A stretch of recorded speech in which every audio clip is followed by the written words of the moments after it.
4% से भी कम वोटों से हारी है। तो महाराष्ट्र में महाविकास आघाड़ी की 3 पार्टियों के साथ साथ, और वो नैरेटिव संविधान बदलने वाला नैरेटिव था, तो हमारी 8 सीटें ऐसी है कि जो 4% से भी कम वोटों से हारी है। करीब 6 सीटें ऐसी है जिसमें 30,000 से कम मार्जिन से हम हारे हैं, और 2,000 से 4,000 से 6,000 से हारने वाली भी सीटें हमारी है। तो मुझे ऐसा लगता है कि ये जो कंसोलिडेशन है इसको हम रोक नहीं पाए। कुल मिलाकर अगर हम इसका थोड़ा एनालिसिस भी करें तो महाराष्ट्र में महाविकास आघाड़ी की 3 पार्टियों के साथ साथ हमको एक नैरेटिव के साथ भी लड़ना पड़ा, और वो नैरेटिव संविधान बदलने वाला नैरेटिव था कि जिसने एक डैमेज हमको निश्चित रूप से किया है। इसको इफेक्टिव काउंटर हम कर रहे थे, और हमको ऐसा लग रहा था कि हम इफेक्टिवली काउंटर कर रहे हैं, पर मुझे ऐसा लगता है कि हम इफेक्टिवली इसको काउंटर नहीं कर पाए, ये बात भी निश्चित है। और कई कारण, आज हमारी जो बैठक हुई, इस बैठक में इस हार के और कई कारण हम लोगों के ध्यान में आए, जिसमें विशेष रूप से कई जगह पर हमारे उम्मीदवारों की एंटी इनकम्बेंसी हम असेस नहीं कर पाए, और उसके कारण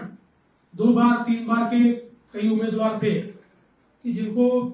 चुनाव के दरमियान हमारे ध्यान में आया कि इनके बारे में एक एंटी इनकम्बेंसी है। ये एक जरूर कारण रहा। हमारा जो पैच का पट्टा है उसमें जो पैच के एक्सपोर्ट के बारे में डिसीजन थोड़ा लेट हुआ, डिसीजन तो हुआ लेकिन उससे पहले सरकार पैच खरीद रही थी, लेकिन नैरेटिव एक बड़ा उसमें तैयार हुआ जो उन सीटों पर हमारे कुछ वोटों को कम किया उसने, और उसका भी हम लोगों को प्रॉब्लम कुछ न कुछ पैमाने पर हुआ है। इसके साथ साथ सोयाबीन और कपास के बारे में मुझे ऐसा लगता है कि उसमें हम लोगों ने जो अनाउंसमेंट की थी कि जो भावांतर योजना के तहत हम किसानों को मदद करेंगे, उस भावांतर योजना को हम लोग आचार संहिता से पहले लागू नहीं कर पाए, लोगों को हम पैसा नहीं दे पाए, तो उसमें भी एक हम लोगों की कमी रही है। और इसके साथ साथ और भी कई कमियां हमारी हैं, जिन कमियों के ऊपर हमने विचार किया,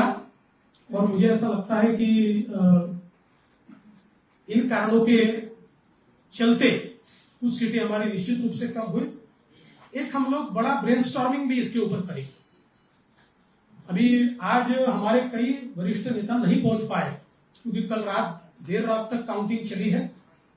तो हम लोग सब लोग मिलकर फिर एक बार एक ब्रेनस्टॉर्मिंग करके और विधानसभा के लिए हमारी स्ट्रेटेजी तय करेंगे। और मैं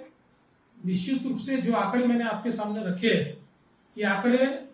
इस बात को प्रूव करते हैं कि जरूर महाविकास आघाड़ी को एक इमोशनल एडवांटेज इन आंकड़ों से मिला होगा, लेकिन जमीन पर आज हम मजबूत हैं और अपनी गलतियों को दूर करके वापस लोगों के बीच जाकर